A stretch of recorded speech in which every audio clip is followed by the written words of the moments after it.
Coffee. I work at Cianbro. I'm currently the director of the Cianbro Institute, which we're going to talk about in detail later on. But I want to start off asking you all a question, and that is, a show of hands, who here right now feels that they know exactly what they want to do for their career? All right, some hands going up there. That's awesome. For those of you that do know that, I'm happy for you. I'm excited for you that you found that passion that you're working towards. For those of you that didn't raise your hands, I was you at your age. I had no idea what I wanted to do at your age, and even for quite some time after that.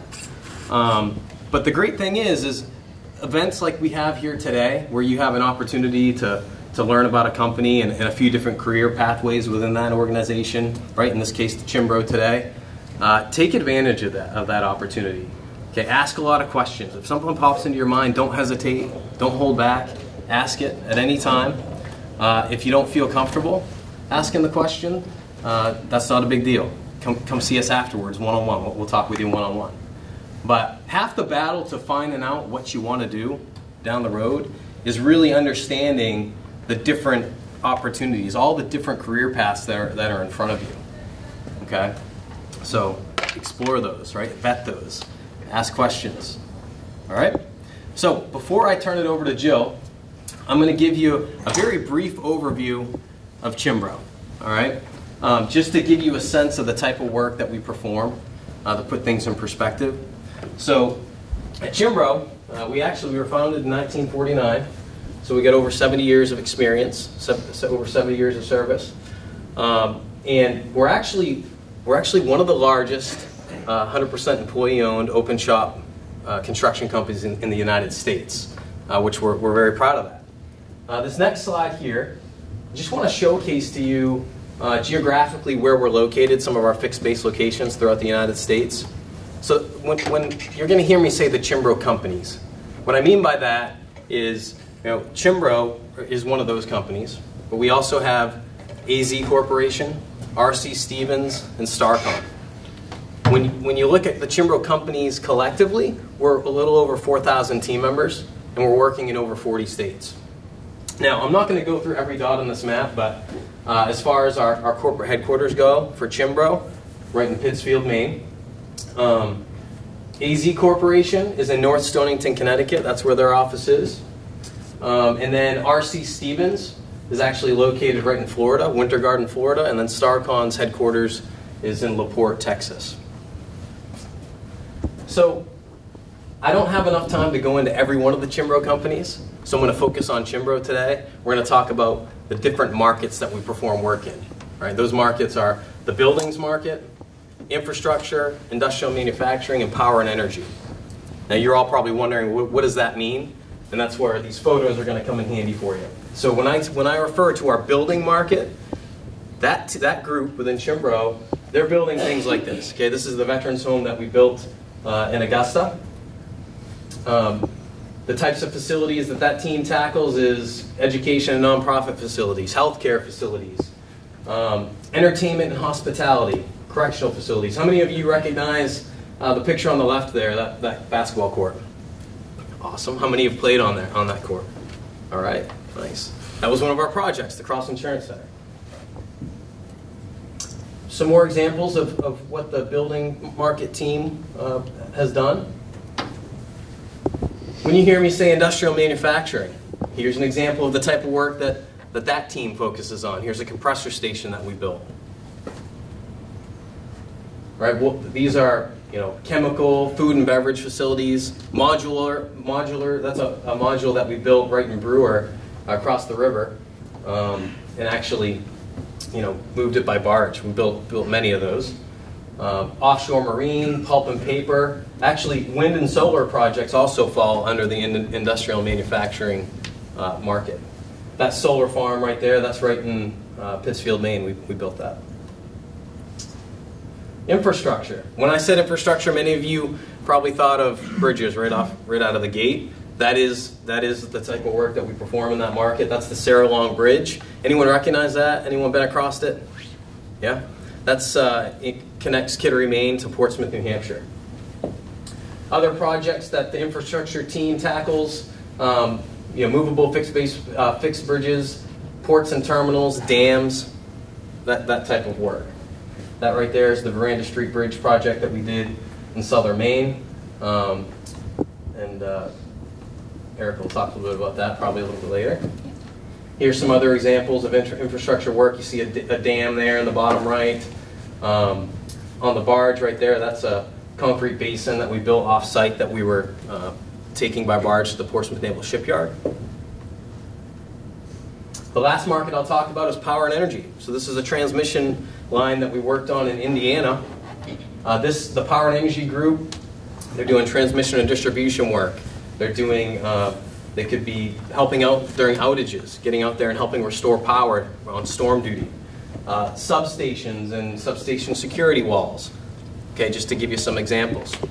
Now, over that collection of work that I just showed you, I know today you're going to learn about a few career paths in Cianbro from the panelists that we have up here, right?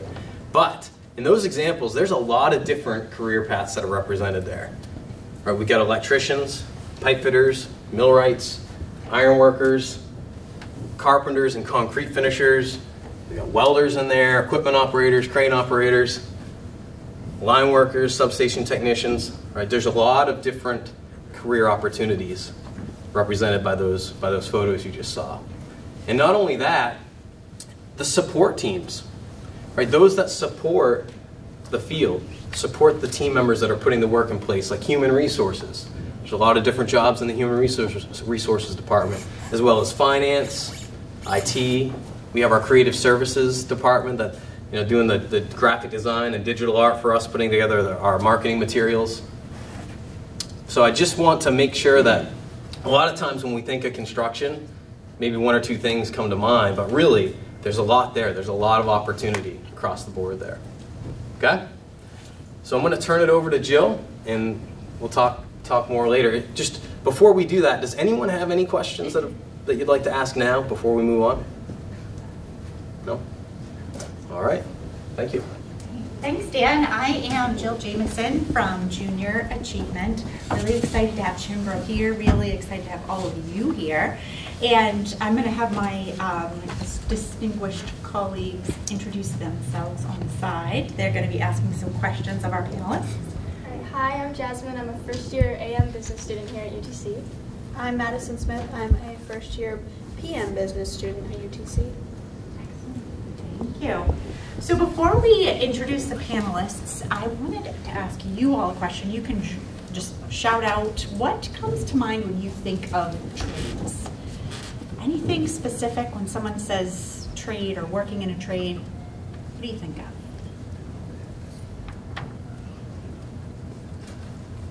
Blue collar. Blue collar. Okay, I like it. That is a good one. Yeah. I'm sorry? Hands-on. Hands-on. Being outside. Being outside. I wondered if the afternoon group was going to be a little more chatty. I think they're on the roll. I think they're on. I think it's going to happen. Keep it going. Anything else? Mike? Welder. Welder. Okay. A lot of money. A lot. Woo, a lot of money. Right. Yeah, There we go. All Say something. right. You take my question. Say Right? something. Working. Yeah. 70-hour work week. 70 hours. So you make a lot of money, but you have to work a lot? Yeah. Yeah, that's it. You got it. We're done. No. Good.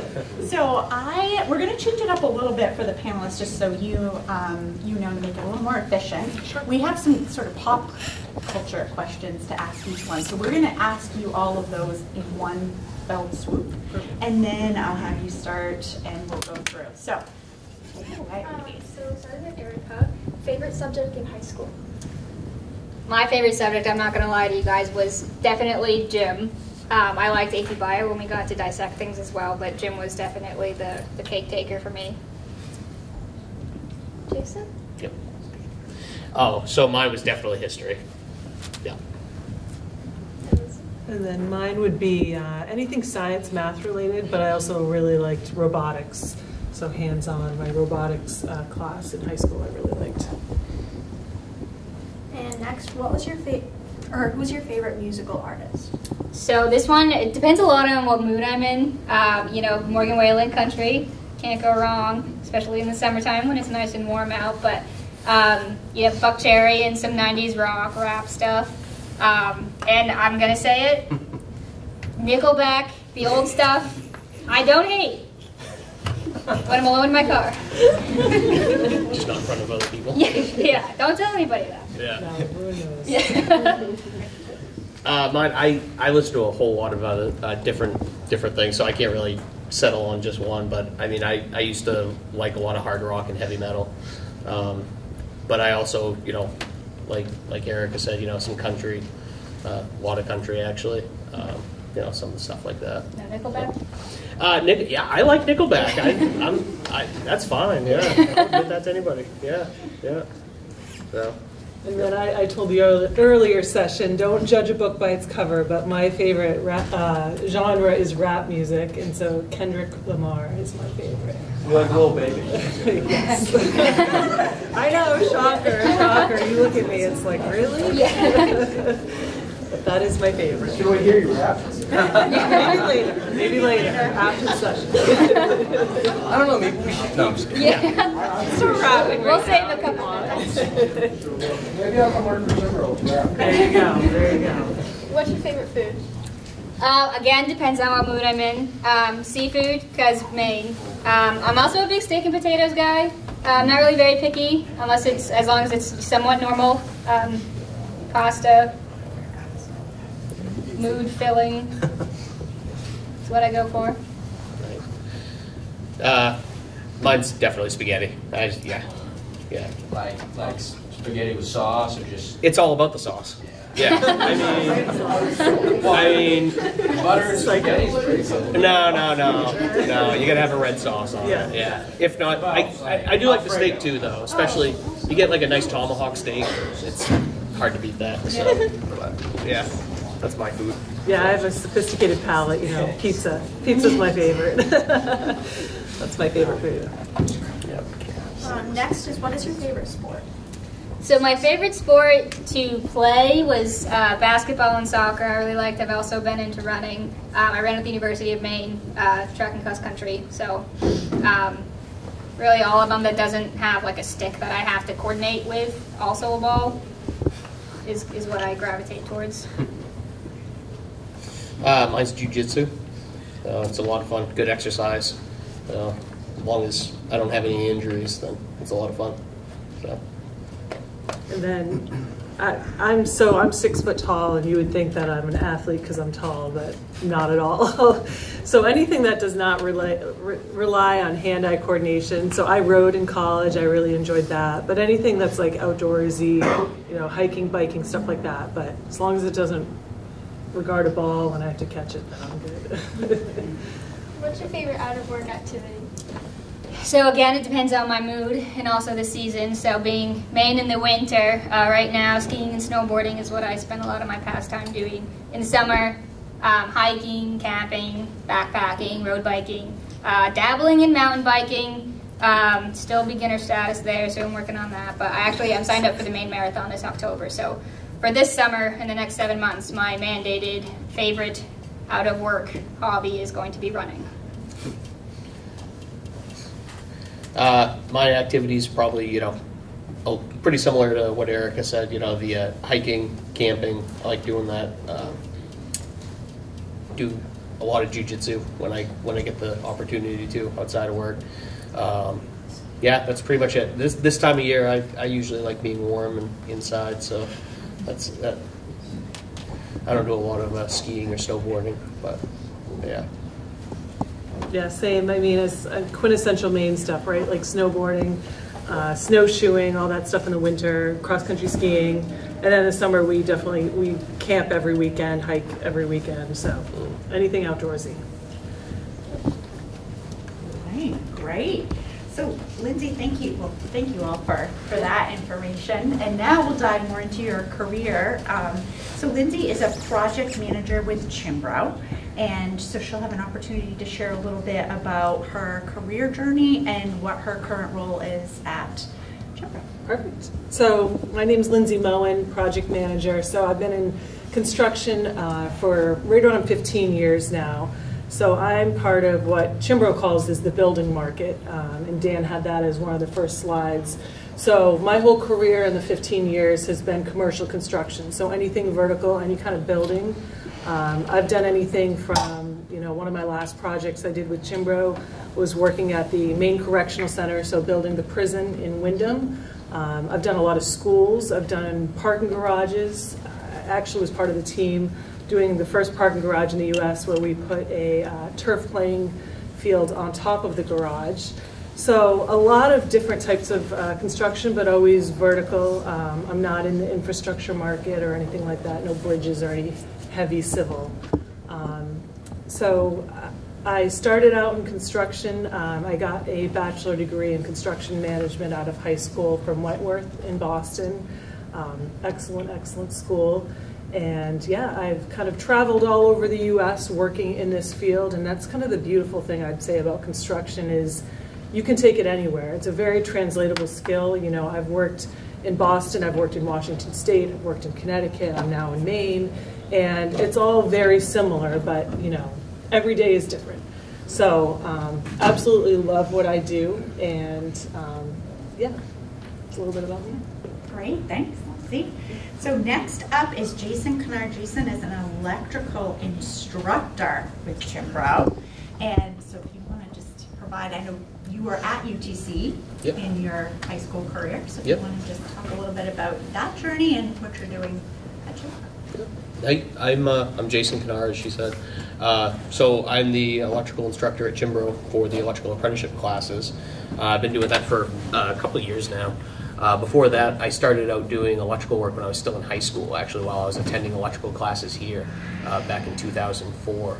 I was working for a small residential contractor. We did some light commercial work, and that's really where I got started. After that, I went and worked for a few different companies doing commercial, industrial, some more residential stuff, just a hodgepodge of all kinds of stuff. I spent 5 years installing HVAC control systems in commercial settings, running crews, doing that.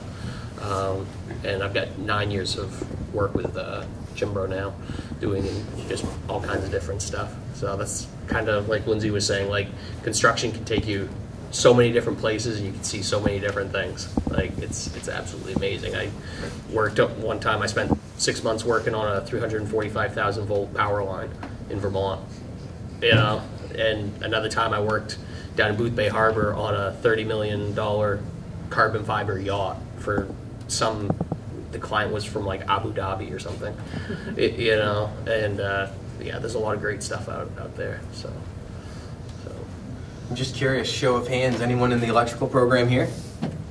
No? All right. Not yet. Not yet. Not yet. Great. All right. Thanks, Jason. And then our last panelist is Erica and Bertolaccini. Beautiful. Woo, well done. Okay. Sounds like a really good pasta dish. So she is a senior project engineer with Cianbro. And so if you want to talk a little bit about your journey. Yeah, so my name is Erica Bertolaccini, or Bertolaccini if you're feeling cultured. Bertolaccini is the American pronunciation. So I've been with Cianbro for about 5 years. When I was in high school, I actually had, my family is kind of split between medical professionals and engineers, and I had no idea which one I wanted to go to. So I actually spent my freshman year of college at URI, University of Rhode Island, in the nursing program. And I liked it the first year enough, and then I went to my first nursing lab of my sophomore year. And the professor was talking to us a lot about how nurses care for patients while doctors cure patients. And that was kind of my light bulb moment, where I was driving home from that class and I called my parents up and I was like, I got to do something different here because I have a very limited amount of compassion that I am able to just provide to everybody on a daily basis. So I need to budget that, knowing myself. And honestly, nobody is going to benefit from my bedside manner. No, I'm not going to like it, and the patients probably aren't going to like it either. So all the respect in the world to people who can do that all day long. I'm just not one of them. So second day, sophomore year, I switched to engineering. I actually ended up transferring to the University of Maine in Orono into the civil engineering program. Graduated there in 2018. Hired out in Cianbro a week later. And I actually started, I'm in the infrastructure group, so heavy civil, bridges, stuff like that. My first 3.5 to 4 years, I was at the shipyard down in Portsmouth, doing a lot of really unique projects. I can't talk a lot about the specific details of those jobs because they're confidential, but it was a really cool way to start my career. And you know, a cool thing about Cianbro, we do a lot of work that, you know, it's directly related to the nation's security. It's a lot of facilities and projects that have never been done before ever, you know, the first of their kind. And it's really cool to be a part of those jobs that have so much direct impact on, you know, real life security stuff for us right now. It's a lot of fulfillment. So right now, actually, I've gotten parole from the shipyard, and I am now at the in Blue Hill, Maine, so kind of coastal Ellsworth Bar Harbor area, building a nice, cute little 100-foot span bridge project. All right, so we have some specific questions that we'll dive into, but I'd love to hear any questions so far from the audience, from any of you. I'm curious about the union, the way the union works at Cianbro. So we're open shop at Cianbro, so we're non-union. Yeah. So we're open shop contractor. No union. No Yep. union. Yep. Question. So we don't know. Which is great though, because we can, you know, it's merit based, so right, you can, based on your performance and how you do at work, right, you can gain increases in your wages and things like that. So, yeah. Anything else? Any other questions so far? All right, thinking. Okay, we have some questions, and we can start with Lyndsy. If you want to take that. Great. So what did you want to be in high school, and how does that connect to where you are today? So I always loved working with my hands. I loved the people aspect, but also the components that make a building come together. So in high school, my strengths were definitely, like I said, the math science side, but I leaned towards, you know, the design. So coming out of high school, I actually declared architecture as my major, going to Wentworth, thinking I wanted to be a designer. Quickly found out after a year I didn't want to sit behind a computer every day, and realized that in construction, especially construction management, you make significantly more money than you do in architecture. So that had a factor. So it was a pretty easy transfer for me to go from architecture to construction management. And I know, like Erica said, she went for civil engineering. That was another path I looked at, but I ultimately chose construction management because, you know, it was a more broad degree. It kind of gave me a snapshot of all different aspects of construction and not just the civil side. So it's obviously translatable to what I do every day. That's what I went to school for. So what does your day-to-day work look like, and what do you love about your work?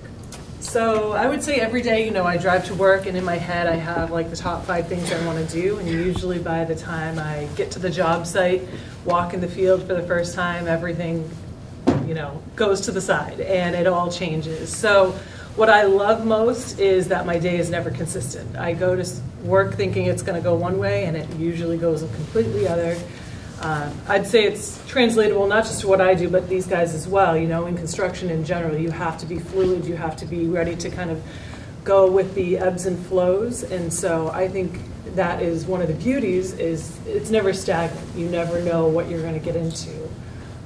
And then just a little bit about what I do. So I'm a project manager, which is I'm on the job site every day, and I'm responsible for the overall health of the project. So I oversee anything related to, you know, safety, anything in the field, you know, subcontractors, because in our market in buildings, we subcontract all of our work. We don't do the self-perform side necessarily. So we would hire the electricians or hire the concrete guys.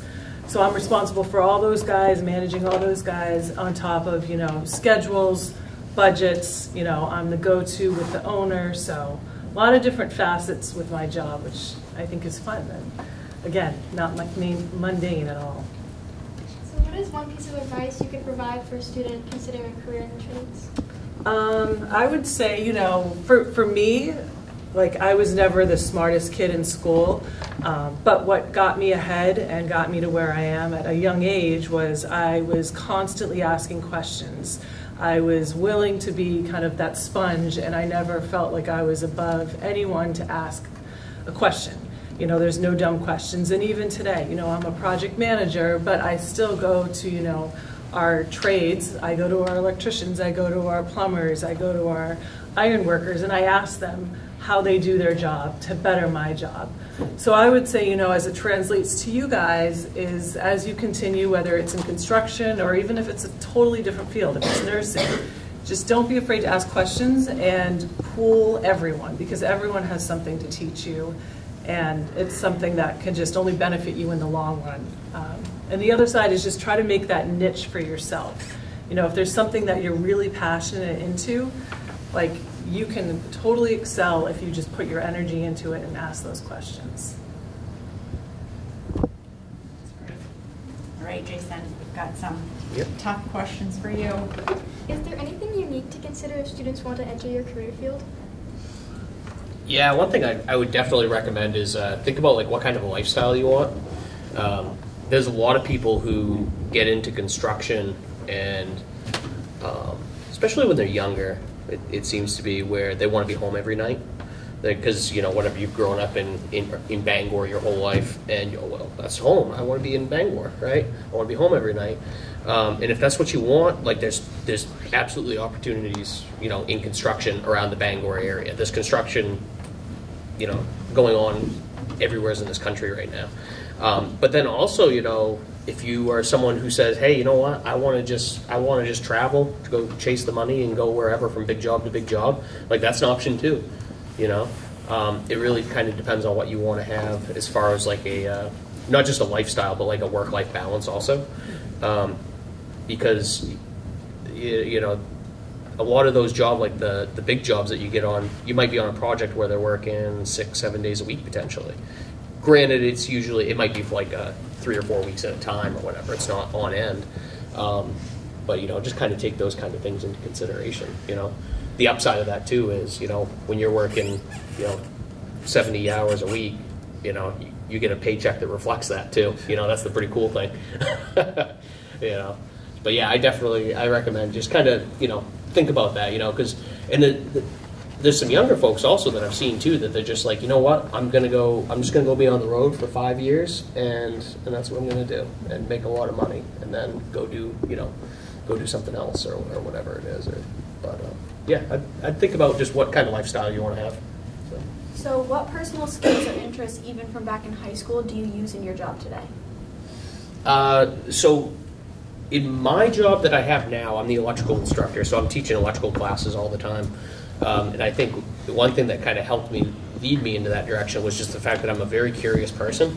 I'm always, when I see something I don't understand, I'm just like very naturally like, well, what makes that work? Like, I got to figure that out, you know? But when I was in the field, that also helped too, because, you know, there's a lot of times where you're working and maybe you're hooking something up or you're doing something you don't quite understand what's going on. You know, if you're pulling in cable and you don't know where the other end of it's going, or something, whatever it is, you know, you just kind of, it was very natural for me to just be like, well, what's the big picture here? Like, you're giving me this one little piece, like, what's the rest of this look like? You know, help explain this to me so I get it, you know? And that's one thing, kind of like Lyndsy said, like, there's no stupid question, you know. That's one thing that'll definitely help you out is, you know, if you get a question, just ask it. You know, if you don't know the best way to say it, like whatever, just ask the question. Be like, hey, I do not understand this. Like, break this down for me.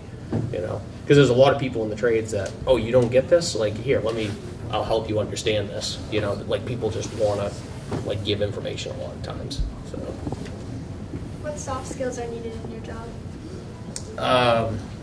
So one thing I've been telling helpers this for years is like, this is like the hack, right? This is it. This is the secret. Don't tell anybody, okay?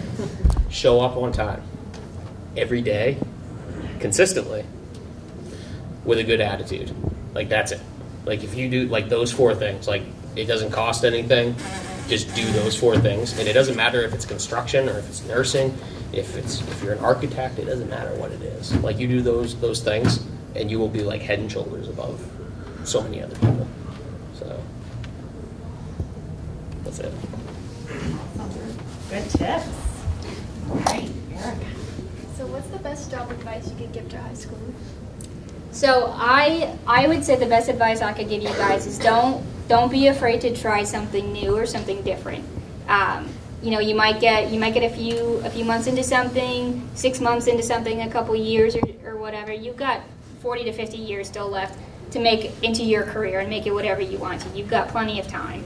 So if you're into something right now, if you're in the carpentry program or something, and you're not sure if it's the right fit for you or something you want to do for the next 40 years, don't be afraid to try something else and try something different. I told you guys my story about nursing and URI and transitioning over to engineering, and it was a much better fit for me. So really, don't be afraid to try something different, even if it's something that you might not think is in your wheelhouse.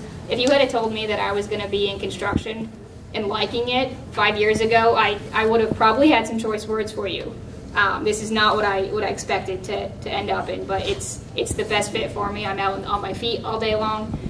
In the field, I get to drive over a bridge that I helped build and tell my grandfather about it. And it ended up being a great fit, and I never would have tried it unless the opportunity presented itself to me. So don't be afraid to try something new and take advantage of the opportunities as they're going to come to you. What do you believe is the biggest misconception about a career in the trades? So I think you guys already beat me to the punch here, because I was going to say, when I was in high school, the trades were kind of looked at as, blue collar and dirty. You're going to come home with mud on your boots and, dirt under your fingernails. Kind of lesser. People didn't really think you could make a very good living out of it, but you guys already kind of beat me to the punch there. And you know that you can make a really good living. I mean, I'll tell you, a lot of times our tradesmen come home every week with a bigger paycheck than our engineers, our superintendents, our managers. We do very well too. But the tradesmen really, they learn a skill. They get really good at it. They take a lot of pride in their work. You have to work the hours, but you can make a very good money well into 6 figures working non-trades, which you seem to already know. Right, so what education, training, or certificates have you acquired, and do you still use them in your daily work? So education-wise, I have my bachelor's degree in civil engineering from Maine. Certificates and training, I don't have any specific ones. I don't have my PE yet. Not sure if I'm going to go that direction or not, but really the biggest education that I use today, in school, you learn a lot about, I don't use a lot of the technical things that I learned in engineering, but I do use a lot of the soft skills, kind of that Jason was talking about working in a team, thinking critically, learning how to get yourself to think out of the box and come up with different solutions, to be innovative.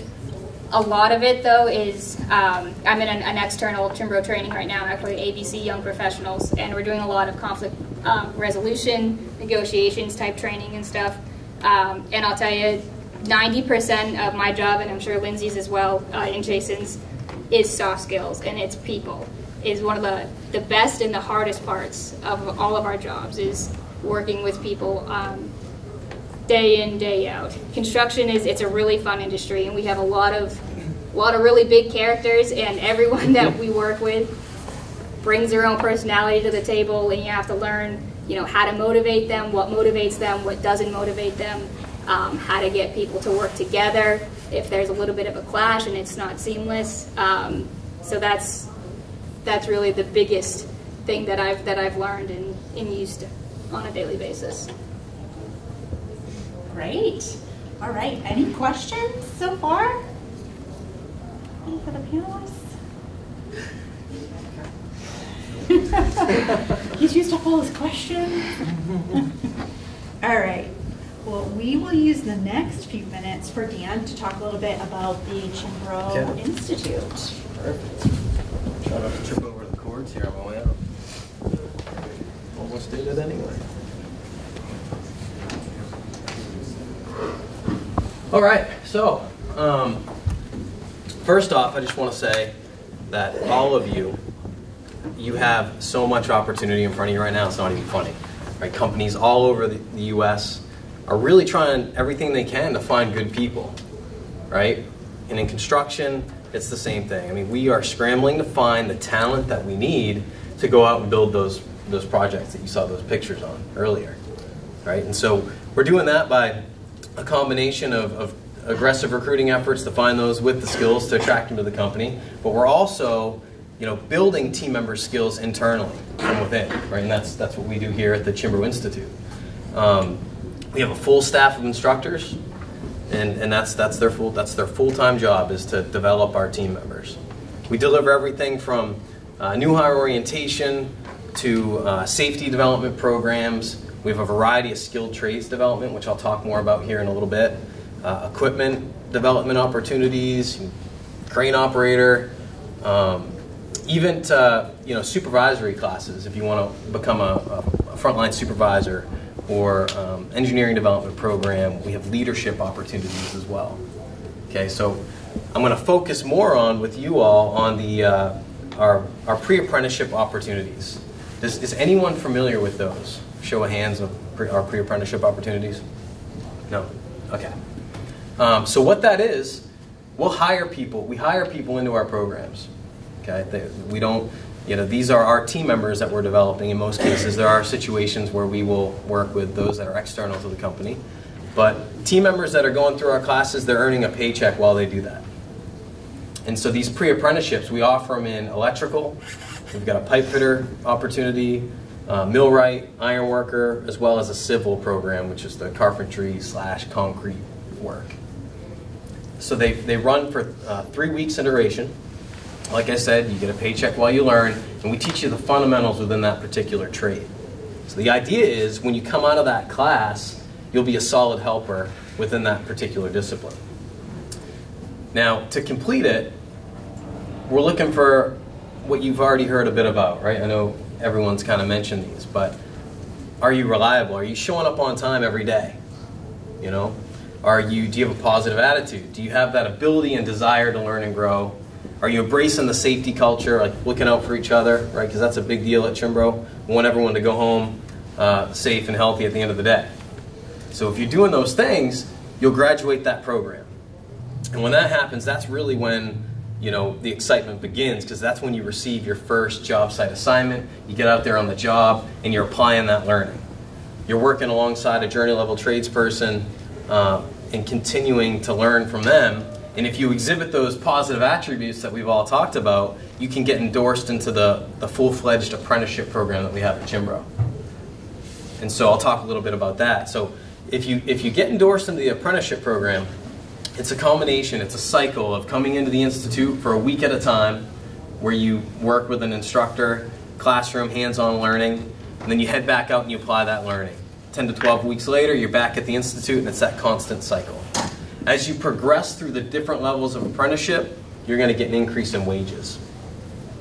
Now, depending on what discipline you choose to go into, you could come out the other side 2 to 4 years later as a journey level tradesperson, making journey level wages, and you'll have zero debt. We actually have a couple folks here with us today, Adam and Ryan, if you guys would mind just standing up real quick. Afterwards, if you have any more questions on apprenticeship, Adam actually completed our pipe fitter apprenticeship program recently. Okay, so he actually started out welding, moved to pipe fitting. Okay, Ryan is currently working through our electrical apprenticeship program. So they're great ones to bounce some questions off, ask them how it's going. Right, take advantage of that today before you leave if that does interest you. Okay, thanks guys. The other thing is, some team members, they really like to be on their tools, right? When they become a journey level tradesperson, that's their passion, that's what they want to do every day, which is great, make a great living doing that. However, some decide they want to run work, they want to be a frontline supervisor, and so they'll come back to the Institute, we'll put them through our Fundamentals of Supervision program, and they get those skills that they need to go out and run a crew.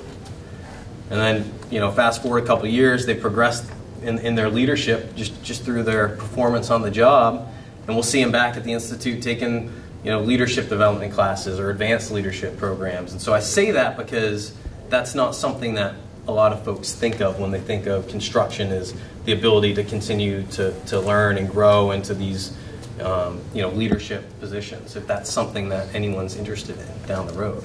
We have a lot of team members at Cianbro. They started out as laborers and they're senior leaders today, so it's awesome to see that. Really quick, one thing I would like to encourage you all to do, no matter what career track you pick, is to lean into discomfort. What I mean by that is don't always choose the path of least resistance. If there's something that you're always nervous about, right, or I'm going to avoid that like the plague, take it on, right? That's how we grow. And earlier I used the example of public speaking. That's something that's a common one that we'll hear about. No one likes to stand up in front of a large group of people and talk, right? I was petrified of it growing up, and still it's not something where I'm like, yes, I want to get up there and talk to a whole group of people. But when you push yourself and you do it, you get that much better each time.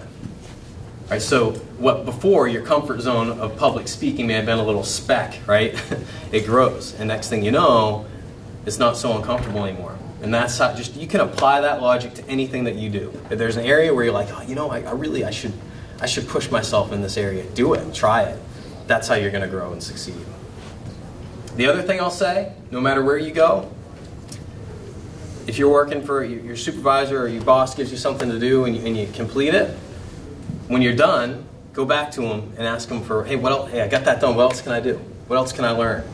That kind of being proactive in your learning, that will open so many doors for each and every one of you if you approach your work that way, no matter what you go into. Right? People really appreciate that, somebody that's thirsty to learn more and to grow. The last thing I'll say, do I have time or am I running over? The last thing I want to say, kind of touched upon this a little bit, but the perception of the skilled trades. Right? When I was growing up, there was a perception of the skilled trades. I'm just curious of you all here today, has anyone ever been made to feel or heard people say, oh, well, yeah, going into the trades, that's for folks that they can't cut it elsewhere. So they're going into the trades, or they're not smart enough to go to college. Or has anyone ever heard anything like that or made to feel like that? I'm just curious. Show of hands. Yeah, some? Okay. Yeah. So I'm here to tell you that could not be farther from the truth, right? And when I hear that, it just gets my blood boiling, because I'll tell you what, some of the smartest people that I know and that I work with, they work within the skilled trades. The problems that they solve each day, it's incredible, right? It really is. The calculations that they make, right, to solve these problems and work together as a team and inspire others, right, to accomplish a goal. It's truly amazing to see. And if I talk you through my daily routine, and you can think through yours too, just tried to prove a point here, but every day I wake up in my structurally sound home, or I'll take a hot shower, put on a pot of coffee, maybe I'll turn on the early morning news and catch that if I got time. Then I'll hop in my car and I head to work. I'm running the roads. Right? Just in that little example, it would not be possible if it weren't for the skilled trades. There's substation technicians involved in there, line workers and electricians, or getting the power to my house and having electricity in my home, carpenter that built my structurally sound home, right? Plumber, boiler maker. I hop in my car. It's reliable because I have a mechanic that I trust to work on that and keep that going for me. Who maintains the roads? Who builds the bridges that we cross each and every day? Literally, that example could go on in everything we do in our lives. Wouldn't be possible if it weren't for the skilled trades. So when I hear that negative perception, it's just, right, the skilled trades really, it's the fabric of this country. And we take a lot of pride in being a part of these great projects that are built. So that should be the perception of the trades. All right? To add on to that for a second too, and just another perspective on that, all of these skills trades that all of our tradesmen have, they're all trades that they've mastered that you can't go to school and learn. You can't read it in a book and learn it that way. You can't. You have to do it by being on 15 different projects with all a little bit of a different scope that let you run into these other issues that then you learn how to work through. So they're not these skills that you can just, I have a 4-year degree and I go out in the field and all of my tradesmen teach me things every single day. I could spend every day with them 24 hours for the next 40 years and still not know everything that they have to teach me. I'm going to piggyback on that now. So not only that, not only like in your example, but even if you do take someone, like say you electrical, because I'm an electrician, I'll use that as an example. You go to a 2-year school to be an electrician, and then you get out and then you go in the field. You're like, the way I like to explain it to people is you're like 3 or 4 layers in on an onion that has like a dozen layers. Like there's still so much more that you have to learn, and you only learn that from being in the field and actually doing it all the time, and it takes a long time. And that also goes back to, I forget who mentioned it earlier, but like, you know, you're always learning. You know, it doesn't just stop when you get out of school. You know, there's always something new to learn. There's always, you know, you can always learn so much from, you know, other people. Like I remember when I was in the field, I saw a carpenter going around, and he had just a magnetic tray for the screws he was using because it was metal stud construction. And here I am, like having a little apron on for holding all my screws for while I'm securing my boxes. I was like, oh my gosh, that's priceless. Like that made my job way easier. You know, you know, like that's something I picked up from a carpenter. You know, like it takes a while. You know, like it is you can get the fundamentals from schooling, absolutely, but the practical application and mastering that just comes from doing it over time, absolutely. So. We'd love to hear from you. What do you have for questions for the panelists? Yeah, you must have something. I know, right? I know. Let's try it. I was thinking. They keep putting you on the spot, man. I know. Yeah. Ask anything. Somebody must have a question. You guys keep slapping each other's knees. Hand up there. Favorite jobs that you ever worked on? Favorite job say? I'll take that one first. That's a really hard question. So the shipyard was really cool for me because we were doing a lot of projects, kind of like I mentioned before, that they've never been built in the entire world, and they're so directly related to our nation's security and current things that are happening right now. The schedule was critical. We had to meet the schedule because it had effects on our country's security and in that aspect of it. So that was really cool. On another side of it, Dan showed earlier a photo of the Brandis Street Bridge in Portland. I'm not sure if you guys heard about that, but we replaced that bridge in 60 hours. So we demoed out the existing bridge and then built a new bridge and had it open to traffic in 60 hours, which has never been done before in the state of Maine. I was a night shift engineer on that project. So that was obviously like stupid cool to be a part of. Actually, it was 59 hours and 54 minutes, 6 minutes early. And then, the project that I'm on now in Blue Hill is a completely different bridge project. It's a beautiful area. It's way different than any of the other jobs that I've been a part of. So they all have these really cool aspects to them that, pros and cons of a lot of them. But there's really, like, every new project that you go to has something different that you've never seen before in some other aspect that, lets you keep growing and keep learning. So I guess my answer is all of them. All right. She's got a question about scholarship opportunities. Yeah, do you guys have any scholarship opportunities for kids who want to go to college in their trade? Yeah, we do. We actually, the scholarship opportunities that we have right now are primarily for kids of Cianbro team members, but we also have intern scholarships that we award each year. So every year we'll bring in interns from throughout the United States. A lot of them are from Maine, but 35 to 40 interns, and they're eligible. If you're selected as an intern in the company, you're eligible to apply for a scholarship award. What are the benefits? Insurance? Yep. Bonuses? I would not know to ask that question in high school. Yeah, so full benefits, right? Health and dental. There's a employee wellness program, right? So you'll get you actually get credits towards your medical premiums if you enter our healthy lifestyle program. So that's basically like going to an annual physical each year, and then you get your biometric information and you get credits towards those premiums. Vacation. And vacation you accrue vacation depending on your years of service. You'll accrue more, right, over the years. Yeah, go ahead. Does it roll over? It does, yep. Yep, up to a certain amount, and depending on how many years of service you've got, right? Those are great questions. Those are good questions. One other thing too, so profit sharing, so we're 100% employee owned too, so I don't know if, I didn't know what that meant when I was backing your shoes. So that basically means we don't have like a top person at the top of the company that collects all of the, if we do like exceptionally well on projects and make more margin than we thought we were going to, that doesn't go to one person at the top. That gets redistributed to all of us at the end of every year. We get a percentage of our paycheck that the board decides and allocates to us at the end of every year. So that means that like there's a lot of incentive and there's a lot of personal pride in making sure that we do everything we can on the front line in the operations teams and in the field to do things as effectively as we can. Because if we do better, we see that back ourselves very tangibly that year. And I know trucks, I know some of our markets provide trucks or auto allowances and stuff, so there's a lot of different benefits within Cianbro. How about retirement? Yeah, so that's what that's what Erica was kind of talking about. Right? So you can contribute towards 401k, whatever you want to contribute towards that. But instead of a match, that's where that profit sharing comes into that Erica's talking about. So at the end of a year, based on our profits as an organization, every team member will get a percentage of their annual wages put into a profit sharing account.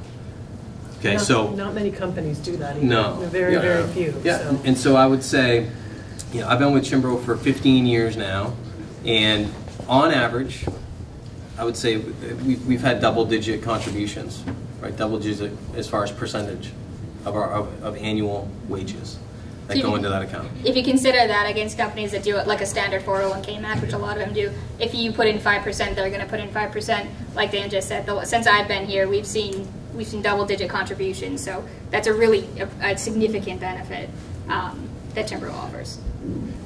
And that's just like you said, double digits. That's just like 10% of whatever your yearly wage is. Boom, that gets put into your 401k. Even if you don't contribute. Yeah, even if you don't contribute to anything at all. So that's not even doesn't even count whatever you put in personally into your 401k.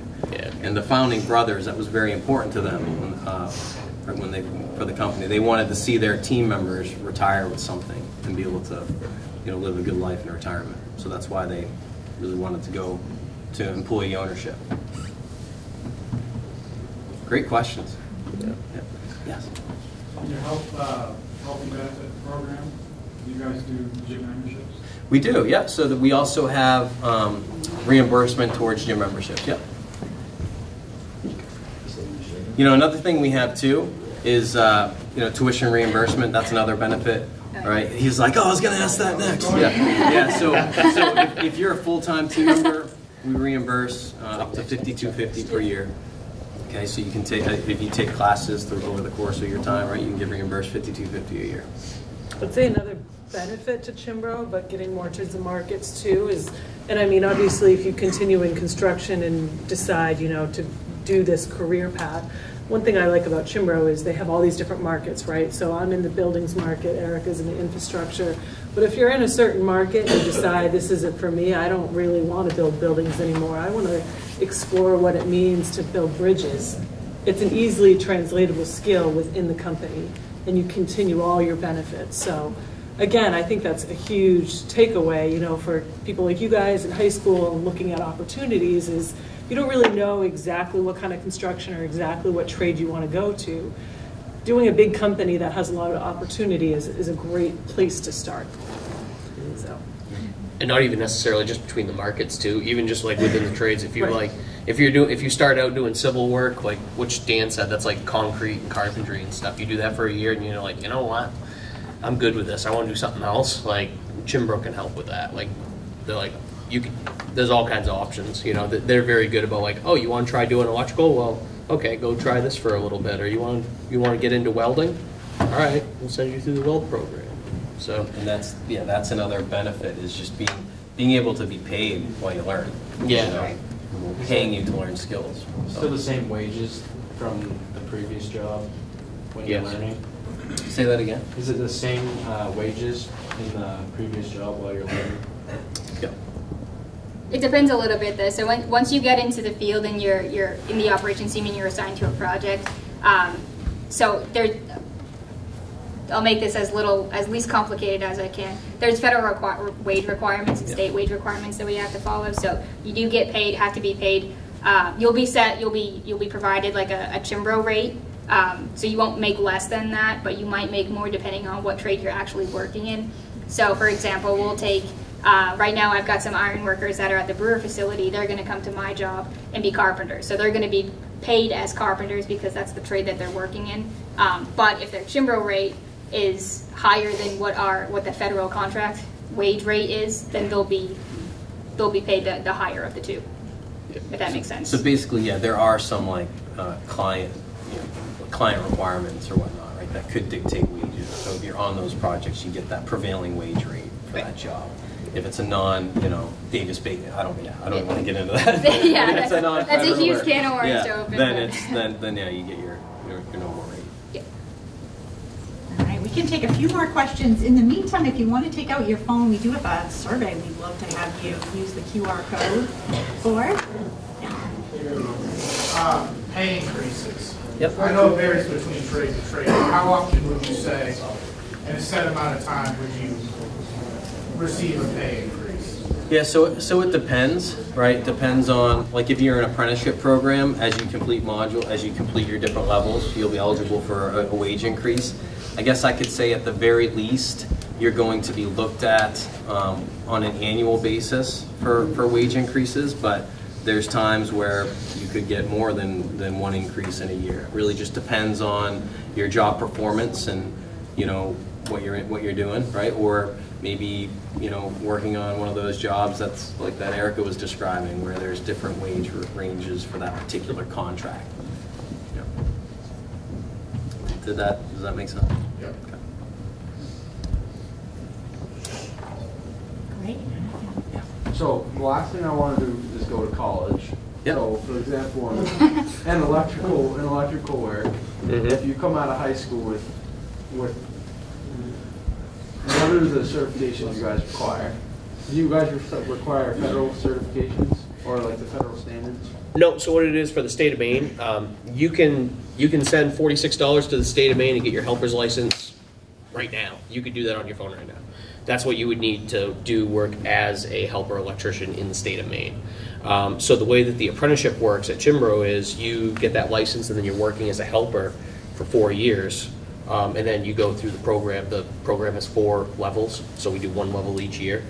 And then as you progress through that, you collect the 8,000 work hours that you need on the job hours. And then that coincides with when you complete the curriculum, so then you're eligible to take your journeyman's test as a journeyman electrician, and then that's when you become licensed, and then you can go work by yourself and have a helper underneath you and whatnot. So the other piece to that too, in all of our apprenticeship programs, we teach the NCCER curriculum. It's just that's a nationally recognized curriculum. Right. So when you complete that electrical program, you'll actually end up being an NCCER certified electrician. So right, that's, like I said, it's industry recognized. So hopefully you'd stay at Cianbro, and that's our goal. But if you were to leave, that's other companies would know what that would mean something to them. well, and where that comes into play also is, so Maine requires state licensing for electricians, but some states don't. Like there's some states where, I'm not even kidding, you can pay $20 at the town office and you get an electrical license. And in states like that, if you have one of those NCCER cards, or if you have a state license or whatever, that's like a way of denoting like, oh, that person's a real electrician. Like they actually know what they're doing, you know? So that's where that definitely comes into play also. That is one cool thing too about Cianbro, because we're such a big contractor, we kind of talked about it a little bit, but the Cianbro Institute that we have is a super cool resource that not a lot of other contractors have to offer, where we can bring people in, whether it's for an official apprenticeship program or just carpentry training and ironworking and welding and other things of those trades, where you're going to come in, you're going to get official training, a standardized training that everyone in that trade that works for Cianbro has been through. You're going to get paid to go through those programs, and then you're going to immediately get to use those skills that you just learned in real life practice in the field on jobs. So having the Institute there as a resource is really a significant part of Cianbro that lets us be capable of doing all of these things that we're able to do now. We have time for one more? Yeah. How much could you make a year as an apprentice? As an apprentice, oh, that depends, I think. Depends on the program, but like... Depends on the program and you know, at what stage you come in at. I would say it could be as low as, you know, starting out at like 18 bucks an hour, or it could be in, you know, we've had apprentices start out at $20 or low 20s too. So it just really depends. What's that? Annually? Oh, geez. What's that end up being? Like, a lot. Yeah, 40. It also depends on what job you get on too, because overtime is a huge. Exactly. That's the thing. Overtime plays a big factor in that, so it's hard to say for sure. Yeah. A lot of our trade workers are eligible for overtime in most of the jobs, because most jobs are 50 hours a week minimum. You know what I mean? Yeah. So that's where you Especially really right see now. the difference is not just the hourly base pay, but when you hit that overtime or Saturday, Sunday work, you know. Oh yeah, around Sundays the is clock. double time. So yeah, if you're on a project that's got an accelerated schedule and they just want people there every day, and you're working. Yeah. I've worked 6 months one time, actually a few times actually. Now that I think about it, where you know it was like 6 months right straight ahead, 6-7 days a week. I mean, that was shipyard, right? Oh yeah, 3 shifts, all the time. 3 Yeah. shifts. The 7-year Exactly. project is, they're trying to accelerate. yeah. 3 shifts for 7 years. Yeah. And the thing that I want to just, and that was a great question. I'm sorry, I'll call you. But when you start out at a certain wage, the other thing is, I know like right now, it's a very competitive environment. I mean, you can go to Dunkin' Donuts and probably make right close to that right now. But the thing is what I try to talk to folks about is, but you gotta remember that you're getting paid to learn that skill. So you're not accumulating debt, and you're going to progress, right? And so you're going to come out of that, you know, much further ahead. Your earning potential and something like that is much different than if you were to spend 5 years at Dunkin' Donuts versus 5 years at Cianbro and becoming a journey level tradesperson. You know, and then you factor in the profit sharing and all that. You know, it makes a big difference. Now, if you do your training through you guys at Cianbro, you're not required to stay with Cianbro, correct? So right now we do not have anything in place where we say, hey, you know, if you leave, you got to pay us back. Like we don't, you know, our hope is that you're going to enjoy the company and the culture, and you're going to want to stay, right? That's what. But we're not going to. People ask us all the time, well, what do you do if you invest in that development and they leave? And it's like, well, what's worse? You keep them and you don't develop them, you know, or you develop them and you have that risk of team members leaving. That's what I was wondering, because we did a thing at CNL, Evolution, they required a certain amount of years to stay. Yeah. There's incentives like the pre-apprenticeship program I was telling you about. Everyone gets a toolbox, a starter toolkit, and if you stay for 6 months, you get to keep that. If you leave before that, you turn in the toolkit. So does Cianbro have a set overtime rate at a certain hour cap? So like, for example, right now where I'm at for my winter job, it's 40 hours, we get time and a half. Mm-hmm. What's Cianbro? It's Yeah, 40 so- hours. Yeah, time and a half after 40. Yeah, time and a half after 40. And then sometimes it could be double time, like or double Sundays time are on double Sundays. time. Holidays are triple. Holidays triple. Yeah. And then there's also a lot of incentive too. Like you'll see a lot of people that want to travel a lot when they're young and old, because there's also travel per diems and incentives as well, which are also very significant. It varies a lot. Per diem is, you could really make a difference if your home base is Maine, but you get shipped down to Tennessee for a project for 6 months. Yeah. You get per diem, and it's really ridiculous amount of money. A lot of times it ends up being more than your paycheck. Correct. For all of us non-hourly folks. Yeah. Well, the group will still be here, so I appreciate all of your time. You can come on up and talk with them, talk to the apprentices that they brought, and we're really excited that you joined us. Thank you, Cianbro. I just want to say you all beat the first group on the questions, so congrats on that. Yeah. Good job. Yep.